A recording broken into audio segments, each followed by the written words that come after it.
The British man of letters Edmund Burke founded modern conservatism in the 18th century.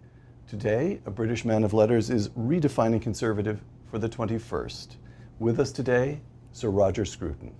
Uncommon knowledge now.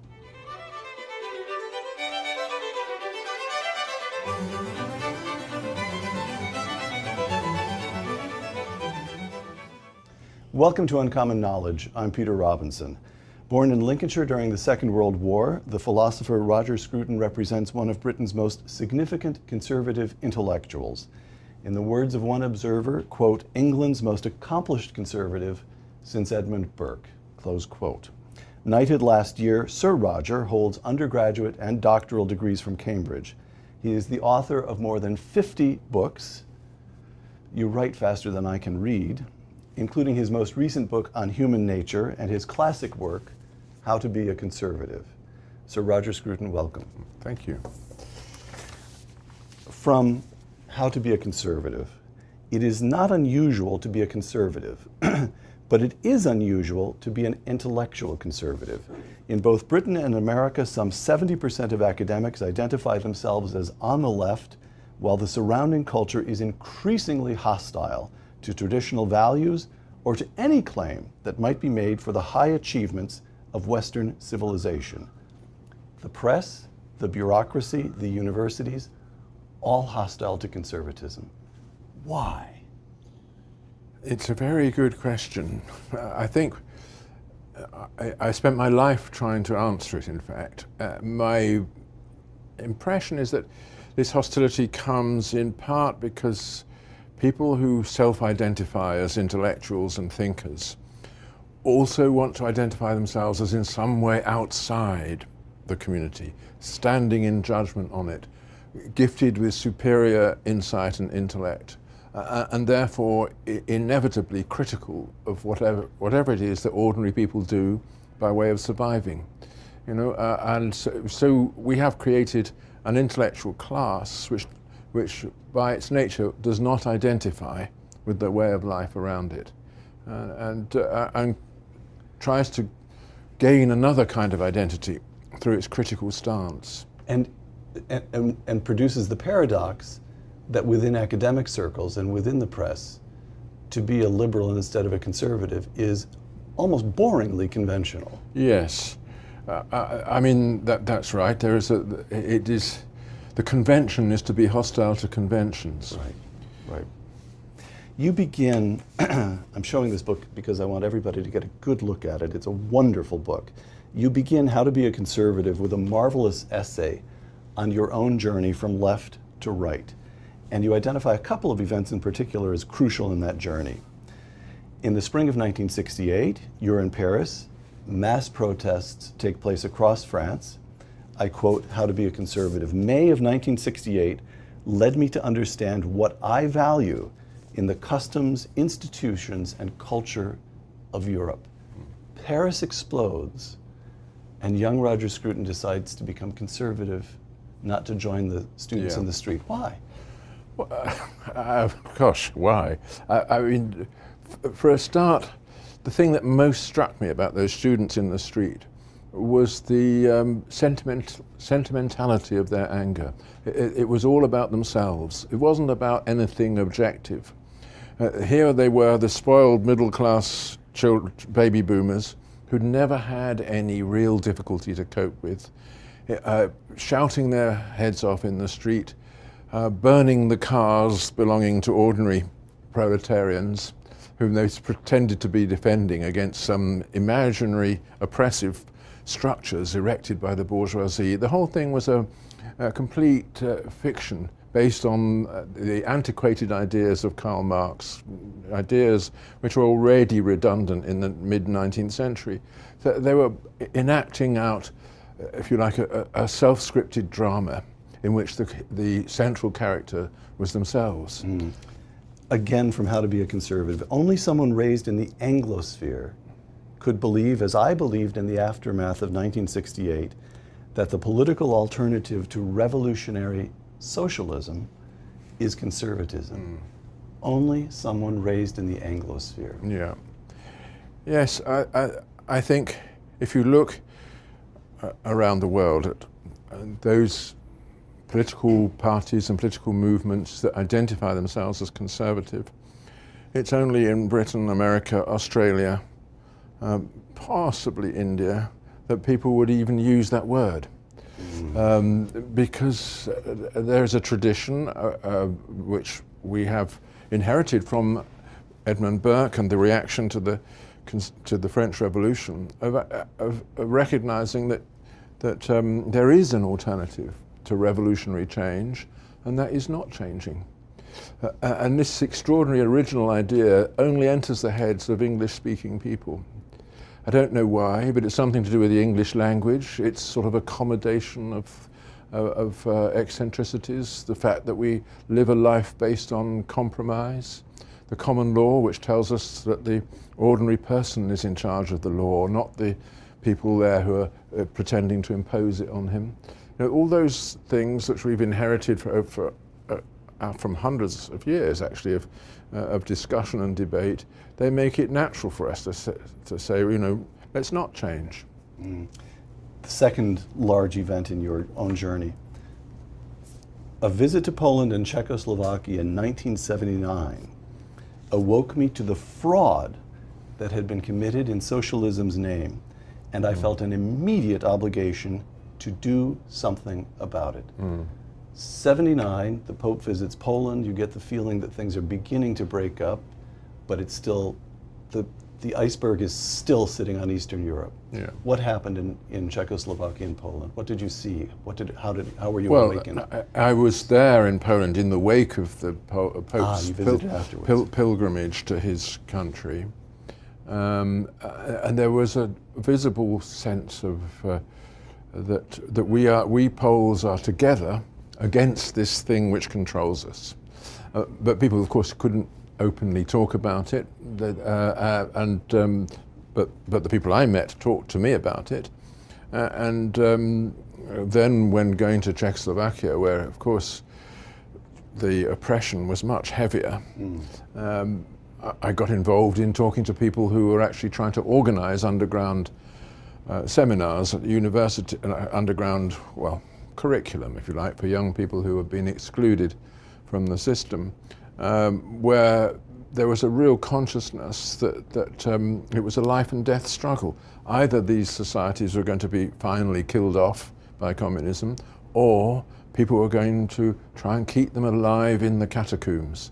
And it was my first vision of a catacomb culture, which, as it were, reenacted what the early Christians had to go through in the Roman Empire. Now, you also say you felt an immediate obligation to do something about it, and here, correct me, but as I understand your training, your formal training is as a philosopher. Yeah. And in your lifetime, philosophy has gone off in all kinds of directions, in this country in particular, and headed off in the direction of formal logic. Yes. I take it that you decided that you intended to continue to do the work. You intended to work in the tradition of Aristotle, philosophy as it bears on ordinary political life. Is that correct? Well, yes. I've always thought that philosophy has ordinary life as its subject matter. That's what it's about. But it is also a reflection on ordinary life and its meaning. But when it came to working in Eastern Europe, my main thought was that what young people there especially needed was not merely philosophy, but a whole range of knowledge which had been excluded from the official curriculum. For instance, knowledge of history, knowledge of literature, a knowledge of the way in which those things connect, how music and art and literature feed into a vision of your society, and of course knowledge of the religious traditions of their countries. Now, all those things had been excluded by the Communist Party from the national sense of identity, but it didn't alter my view that they'd also been excluded from our societies too by the universities themselves. You know, most young people today leave a university having studied history but not actually knowing very much about it. They will know about the periods of revolutionary struggle and other things that have appealed to their professors as part of their own self-glorification.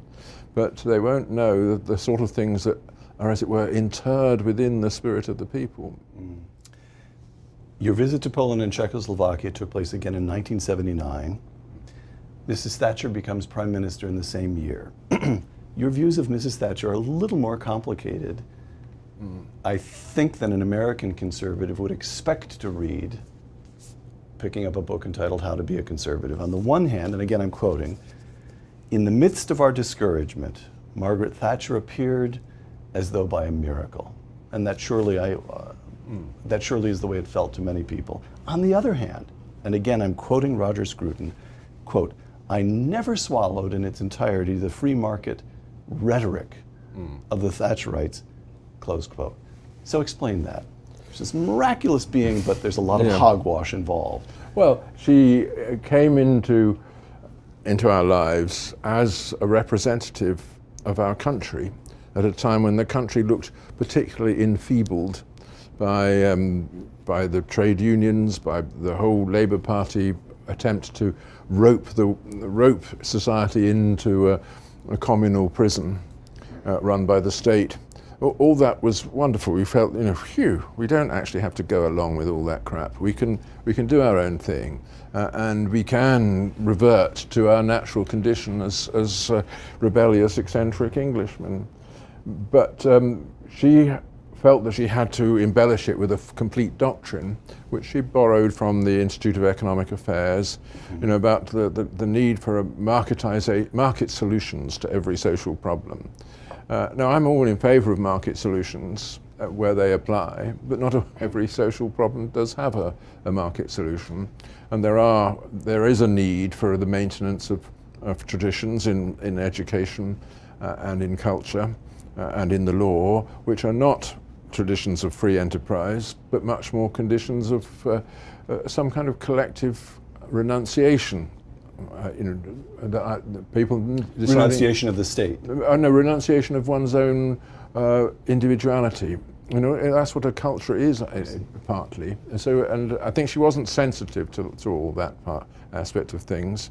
And you have to remember that we inherited, at the time when she became prominent, we inherited a society and an economy that had been radically changed by the Second World War and by the socialist governments that came into being because of the Second World War. Yes. People wanted a government based on planning because they had felt that the war showed the need for planning. If it hadn't been for planning, we wouldn't have survived it, and we almost didn't survive it because people weren't ready for it, etc. Well, actually, let me pursue that point if I may, because needless to say, here we sit in Washington in the second month of the Trump administration, so I'm going to haul you from Margaret Thatcher to Donald Trump, even if you come screaming. So, again, how to be a conservative. Pressed for arguments, I'm quoting you, Mrs. Thatcher leaned too readily on market economics and ignored the deeper roots of conservatism in the theory and practice of civil society. You've just said this, but I want to tee it up again. Family, civil association, the Christian religion, and the common law were all integrated into her ideal of freedom of the law. The pity was that she had no philosophy with which to articulate that idea.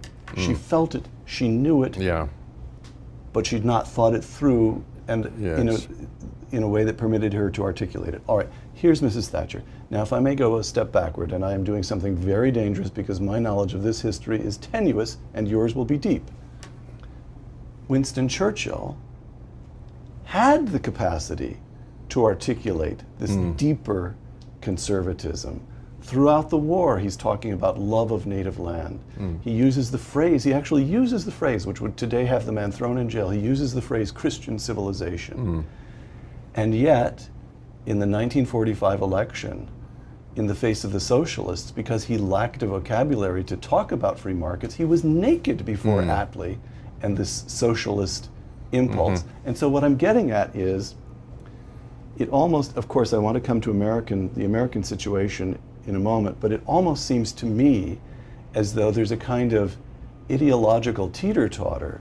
Conservatives in Britain either get to talk about free markets or they get to talk Churchill, Macmillan, even to the extent that he talked about anything, Heath later on, or they get to try to talk about cultural conservatism. Somehow the two don't seem to go together. Yeah. Is there some reason for that, or is it mere happenstance? No, that's a very insightful observation.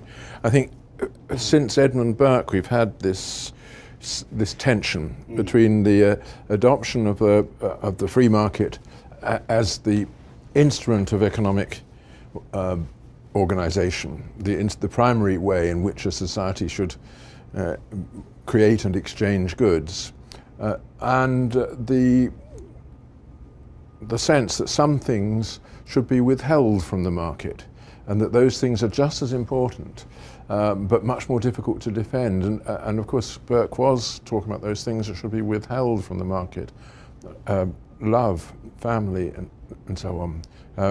All societies have recognized from the beginning of history that a market in sexual relations is the end of all social coherence. But it's always very hard to say why. And that's just one example. And you know, all the things that matter to us, as soon as we recognize how much they matter, we want to withdraw them from the whole business of exchange and proliferation, and as it were, hug them to ourselves. And that is, it's that aspect of humanity which is so difficult to articulate. But as you rightly say, Churchill did articulate it, and it's so much easier when it's under threat. I see. Of course. All right. We're creeping up to Trump, but first one more large question about Britain. Brexit. Last June, the United Kingdom held a referendum on whether to remain in or to leave the European Union, and overturning the predictions of virtually every poll and virtually every pundit. I myself, as I'm sure I was on the telephone to friends, very, I thought, well-informed friends, and the most pro-Brexit prediction I got on the day of the voting was, it'll be very touch and go, we'll have to see. Almost everybody expected it to fail, and it carried 52 to 48%. Close, but at the same time unambiguous. Sir Roger Scruton, speaking on the BBC soon afterwards, quote, "The experts failed to see that the British people are profoundly democratic and do not accept to be governed by bureaucrats who are not accountable for their mistakes," close quote. Now, one hears it said over and over and over again that it was xenophobia. The Brexit was a reaction against immigration. And Roger Scruton says it was a blow for democracy. Explain. Well, could be both. But I think what has been the feelings of opposition to the European Union of much longer standing than the recent feelings about the mass immigration from Europe. And they have been about democratic accountability. The thought being that, you know, more than half, I think in nearly 2/3 of the laws rubber stamped by our Parliament originate in Brussels, in the minds of bureaucrats who have no knowledge of or interest in the peculiar social conditions of Britain, which are very peculiar because we haven't been interfered with in this way before. And people have resented that, and rightly, because after all, what is democracy? It is if it's not the ability of a people to decide for themselves about the laws that operate in the country that is theirs. You know, and that reference to the country, our country, is absolutely fundamental to the democratic idea.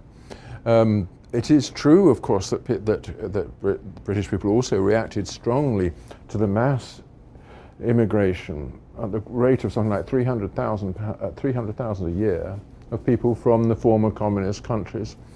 You know, they were brought into the European Union without any mandate, any popular mandate from the existing members.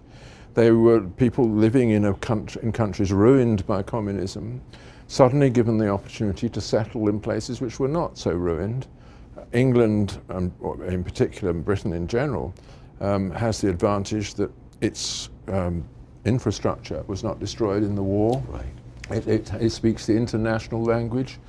You know, the freedom to settle there and to enjoy what the British people had defended at great cost to themselves, it was suddenly offered to these people. Inevitably, they all transferred to Britain. And it's not xenophobia to recognize that your life, if you're an ordinary person, that your life has been changed when suddenly people better qualified than you are competing for your job, where your child is going to a school where English is the second language, where your right to social housing has been conferred on people who never paid anything to obtain it, etc. Right. You know.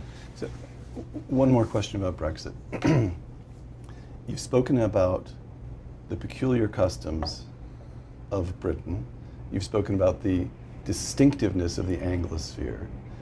So is it your position simply that Britain ought to have left the European Union, or is it your position that the European Union in it is bad for everybody? I mean, one can see the Germans with war guilt. It would be lovely if they could dissolve themselves in a new sense of international identity. Spain wanting to rejoin Europe after the years of being cut off under France. You could create a kind of psychological case for every continent. The Italians would far rather have their money supply run by good, steady Germans than by their fellow Italians, and so on and so forth. So the European Union, let the continent have it. It's just that it's improper for us to be in, let us be out. Or the European Union is a nasty piece of work in and of itself. Well, I would say, when I did say this prior to the vote, that what is needed is not simply for us to withdraw from the treaty. What is needed is a new treaty, one that we could accept and that everybody else could accept too. And my view is that treaties are dead hands. They weigh upon you, maybe beneficially if they're restraining you from doing something that would otherwise be destructive, as peace treaties do. But they might actually prevent you from taking the measures needed to cope with the new situations. And treaties don't adapt, and the more signatories to them there are, the less likely it is that they ever will adapt. And that is the problem. We were living under a treaty signed 60 or conceived 70 years ago by people long since dead in a situation that has vanished. Why should we be governed by it? Because it's unusual for a treaty in that it sets up a system of government. And so you have a system of government which is essentially non-adaptable. My view is get rid of it, and everybody come together again, seeing if they can get another kind of treaty which answers to all their separate national interests. You know, the Poles, take the Poles, they thought it was great to join the treaty because at last they would have a system of law which would replace the complete nonsense of communist legality. They had access to proper infrastructure and markets and so on. What they did not realize is that they would also lose all their youth. So that Poland is in a state of demographic collapse. Everyone goes off to London. So clearly, you know, each country has a different problem. Likewise, the Greeks thought, you know, great, the single currency, as you say, we can transfer all our debts to those reliable Germans. And then suddenly they realized, but of course, we can no longer govern our economy as we used to by periodic devaluation, and the result is a total collapse in youth employment.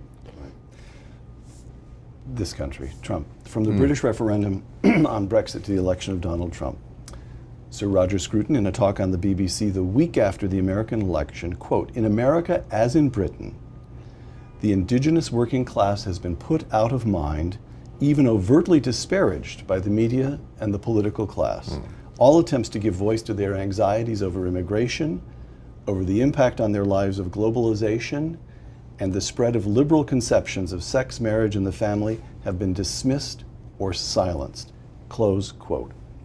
First question, how can it be that when Franklin Roosevelt, 7 decades ago, in establishing modern conservatism, modern liberalism, the democratic of which the Democratic Party is the great champion, he placed the working class at the very center of that coalition.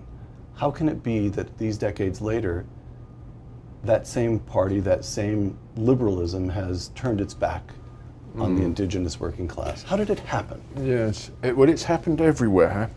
I think, again, it's one of those deep mysteries, but I think there are two important factors that contributed to this. One is that the change in the economy, which has transferred an awful lot of economic activity to service activities, to activities that could be conducted through the internet or through companies based outside the jurisdiction, all that. It means that the old traditional working class, it no longer has that cohesion that it had before, and it's no longer an identifiable social mass in the way that it was in Roosevelt's day. That's one very important thing. The other important thing is that the liberal establishment has ceased to represent the interests of that class anyway. It represents the interests of people who are saying that they represent the interests of that class. It's a self-serving ideology of people who want to appear virtuous without the cost of it.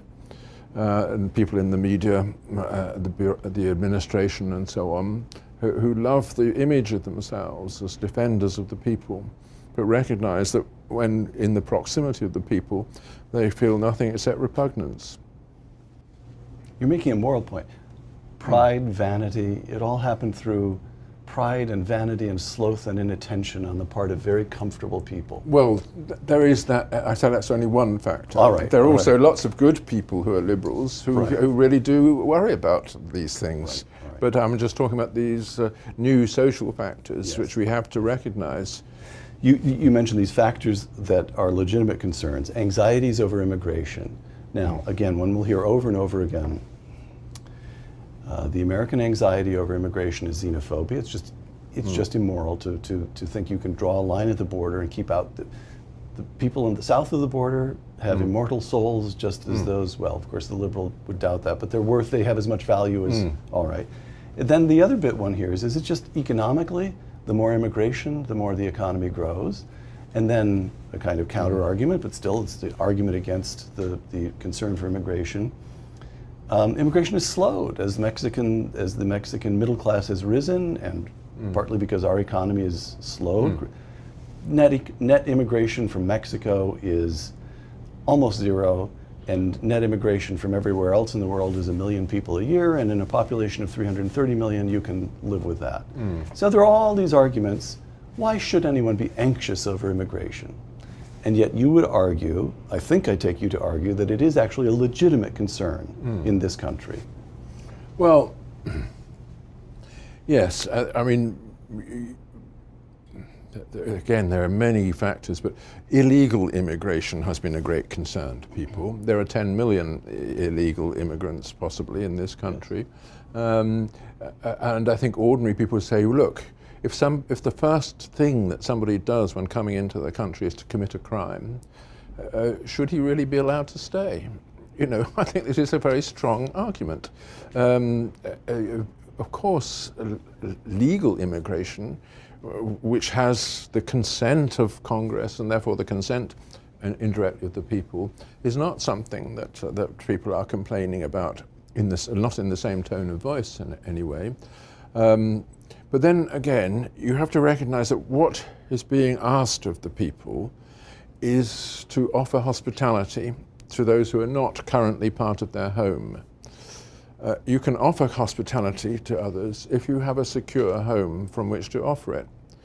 But if that home has become insecure, as it has in large parts of Europe because of immigration, then what are you asking of people? You're asking of them essentially to deterritorialize themselves, to detach themselves from the place that is theirs, you know, without giving them any alternative. The spread, another of the concerns that you mentioned, I'm quoting you again, the spread of liberal conceptions of sex, marriage, and the family. And this is a legitimate concern. Here's the difficulty about that one. All the figures, divorce rate, illegitimacy rates, and so forth, all these are at least as high among what, it depends on how you would define the indigenous working class and so forth.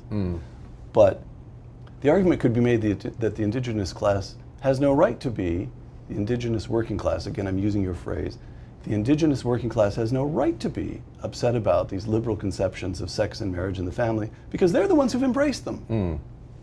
To which Sir Roger Scruton replies, well,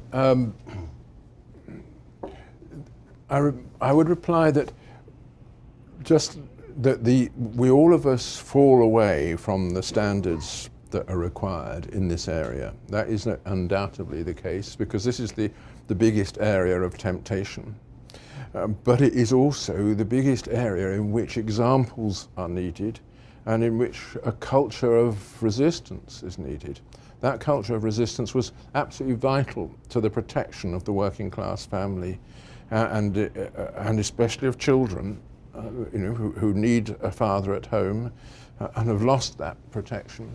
And it is undeniable that it's liberal propaganda which has made it almost impossible to say those things. And it's not possible to say the things that are needed in this area unless you're Charles Murray and don't care about what's said about you anyway. Or Sir Roger Scruton. Well, yeah. That makes two of you. Yeah, exactly. The point is it's an area in which the truth has been made unsayable by the liberal censorship. All right.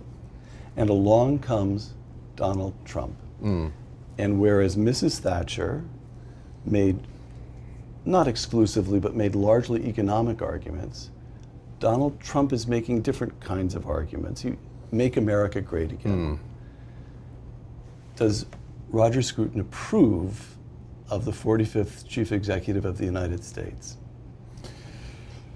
Well, that's a direct question which is not strictly relevant to my vision of the world.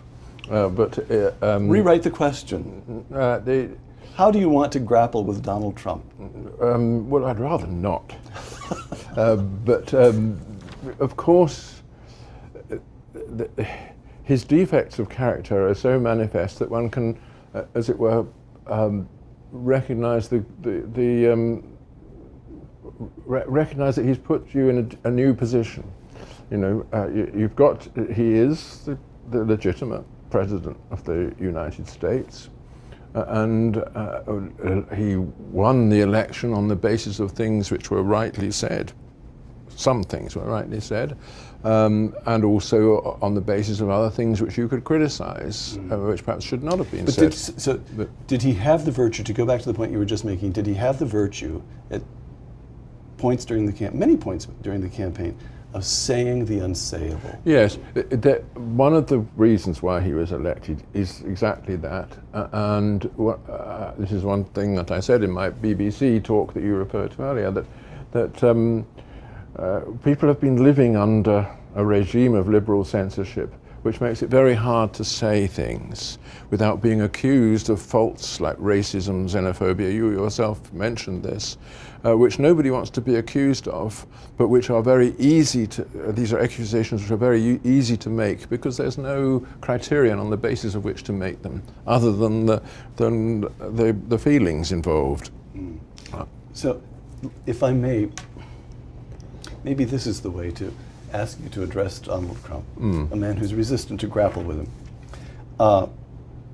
Trump and his critics, and as I read it, and I have a couple of quotations here for you, criticisms of Donald Trump you'll recognize, partly of course because you follow the American scene very closely, but partly because they echo or have echoes in Britain.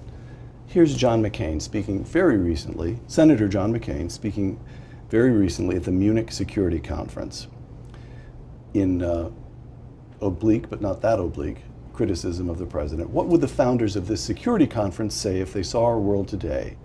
They would be alarmed by an increasing turn away from universal values and toward old ties of blood and race and sectarianism, close quote. Donald Trump and also Sir Roger Scruton champion the native land, the indigenous, the organic culture, and here that can be called. You want to turn us back to blood and soil, blood and race and sectarianism. You see, that's the kind of language which I reject. My view is that the country is a vital part of our identity, I don't mean by that blood and soil in the Nazi sense. I mean this land, the place where our jurisdiction operates.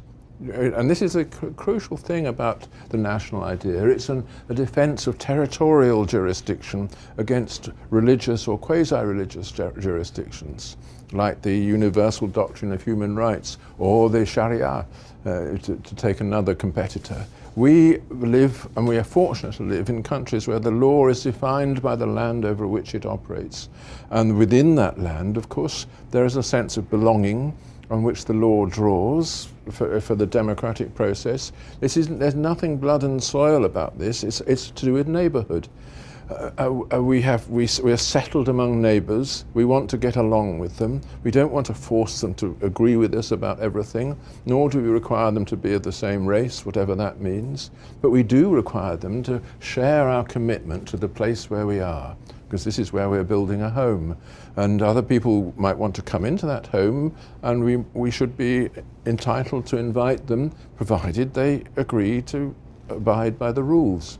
All this is perfectly reasonable, in my view, and it's only because the left have dominated the language in which these things are discussed that my reasonable position can be made to look like that unreasonable position which you were just attributing. One more criticism of Trump, and this is his now famous executive order imposing a temporary travel ban from 7 countries in the Middle East where there was been terrorism, 7 Muslim majority countries, as the press put it in reporting on this.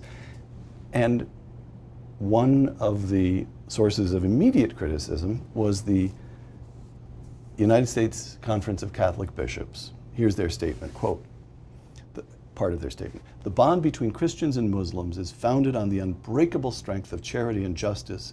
Welcoming the stranger is the very form of Christianity itself. The actions of our government must remind people of basic humanity." Close quote. Well, there you get, you've heard this before, there you get the notion that drawing lines at the border is, from the Catholics, it's unchristian, from others, it's immoral. Who are you? Who was Donald Trump? Who was Sir Roger Scruton? Who was Prime Minister May to say, we have the right to keep people out? Well, I mean, you have a house which you share with your wife and children, or assuming you have them, and you do recognize a right to keep out of that house people whom you've not invited in, don't you? I do. And having invited people in who start smashing things up, you recognize a right to exclude them. I do. Yeah, and that, just multiply that by a few hundred thousand, and you'll recognize that people, taken as a whole, have that right. That is another part of democracy, that we live in a place, we have the right to exclude from that place those whom we think are not going to fit into it, or to whom we don't want to extend a welcome. This is, if we didn't have that right, we wouldn't feel secure in occupying the place that we claim as ours.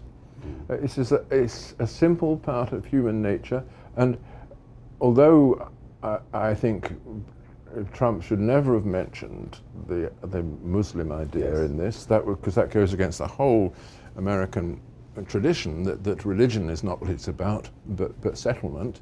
You know, nevertheless, he wasn't exceeding the natural powers of a president in saying what he said.